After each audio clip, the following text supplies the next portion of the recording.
Another shaper is ThermalShaper. It shapes your terrain with the thermal forces. It's like this, for example.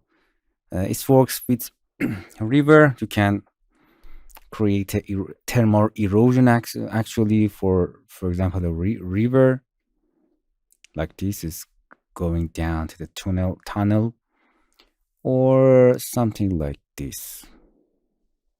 Thermal erosion.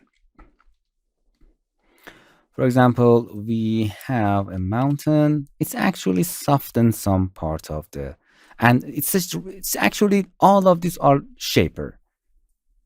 It's like a shaper, but more soft. Auto level it, then give output of the mountain to the input of the ThermalShaper.